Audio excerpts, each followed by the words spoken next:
Well, it has been 24 years since there has been a new model of automobile that has been the best-selling vehicle in Canada, and Toyota has been working hard to touch the perfection. Well, the good news for all Toyota lovers is Toyota's Corolla has knocked off its biggest competitor. As we all know that Toyota made its brand name strong and unique since it started, and it's well known for the trust and reliability it gives to its customers. Hey, you're watching Tech Addicts, your only spot which shares authentic and reliable information with you. So let's get into today's video. It is too soon to judge whether or not the dethronement of the Honda Civic by the Toyota Corolla represents the beginning of a long-term trend, because the dethronement only occurred recently. The Honda Civic had reigned over the compact car market for over a quarter century.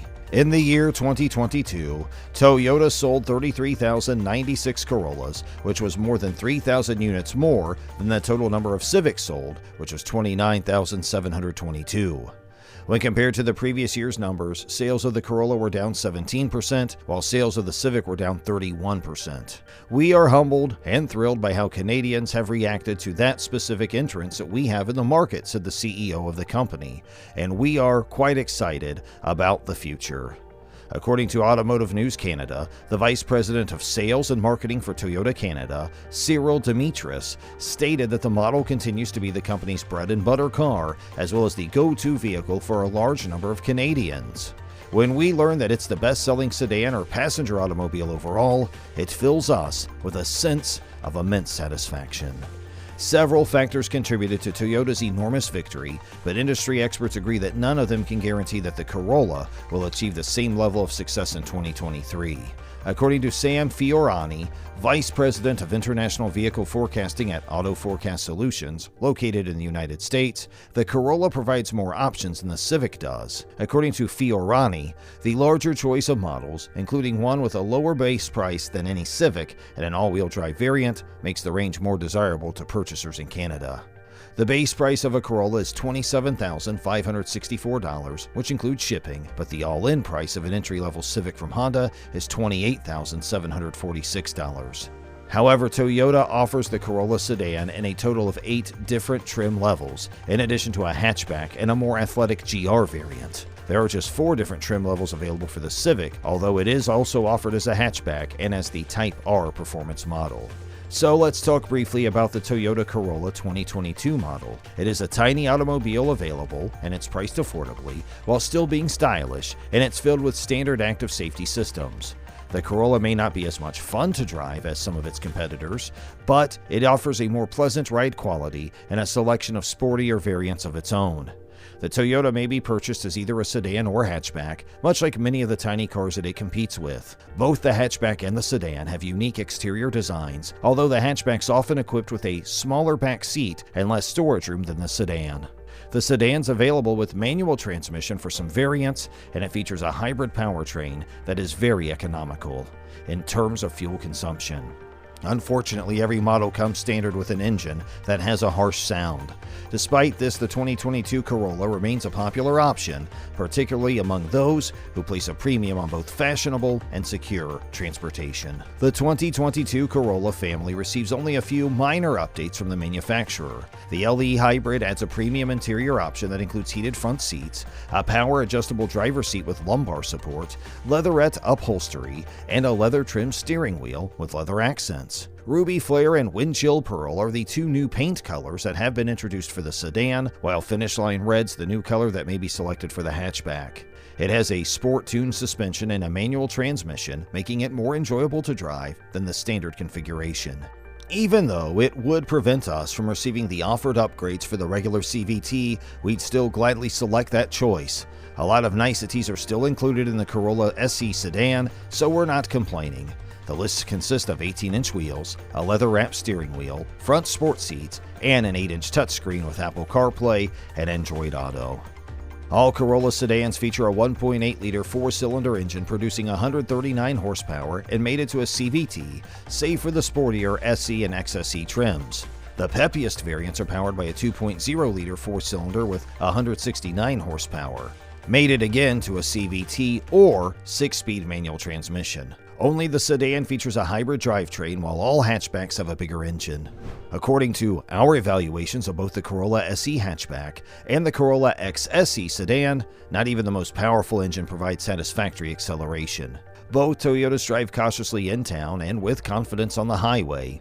However, the refined engine sounds were ruined by the forceful acceleration, which resulted in harsh engine noises. Neither sedan nor hatchback versions of the Corolla sacrifice comfort for shock absorption, and the ride's smooth and mostly free of the jarring effects of even the roughest pavement. They are more nimble than earlier models because of their movements being more under control. The Corolla car features two frugal four-cylinder engines and a very frugal hybrid option. The hybrid, according to the EPA, will get 53 city miles per gallon and 52 highway. The 2.0-liter engine in the non-hybrid car is rated by the government to get up to 40 miles per gallon on the highway, while the 1.8 liters rated to achieve up to 38 miles per gallon. On our 75-mile-per-hour fuel economy route, the hybrid achieved 56 mpg, while the Corolla X SE sedan achieved 41. Now, let's talk a bit about the advantages and disadvantages of the 2022 Corolla with its greatest competition, the Honda Civic. Both are reasonably priced and economical, and they come from automakers that have earned a reputation for dependability. For the 2020 model year, Toyota debuted the most recent edition of the Corolla, while Honda just discontinued the 11th generation of the Civic for the 2022 model year. So which of these two cars should you buy? Continue with our video to find out the advantages and disadvantages of each. People sitting in the front seats of either the Civic or the Corolla are likely to be happier in the Corolla.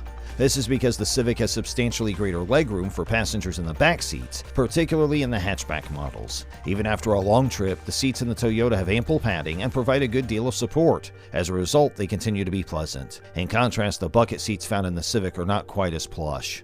To tell you the truth, the cabins of both of these sedans are quite loud, but this level of noise is usual for the class. In the case of Honda, however, the cabin becomes quite noisy when the vehicle is traveling over uneven ground, and passengers will be aware of this fact while the engine's operating at a high level of intensity. The engine of the Corolla may also get a touch trashy at higher RPMs, and wind noise is audible at higher speeds, although the Corolla is quieter on broken pavement and in most situations compared to the Civic. In contrast to the Civic, the Corolla may be equipped with a hybrid drivetrain that's very fuel efficient. Although the Honda Insight may be considered a hybrid version of the Civic, its starting price of $26,225 is significantly more than that of the Corolla Hybrid's $24,675 starting price. Now for the interior space advantages of the two cars. The new Civic has a wheelbase that is 107.7 inches, which is longer than the Corolla's at 106.3, and that results in more passenger volume on the inside of the vehicle. The Honda provides passengers with 42.3 inches of legroom in the front seats and 37.4 in the back, while the Corolla provides 42 in the front and 34.8 inches in the rear seats. Civic also features a larger trunk than a Corolla, measuring 14.8 cubic feet as opposed to 13.1.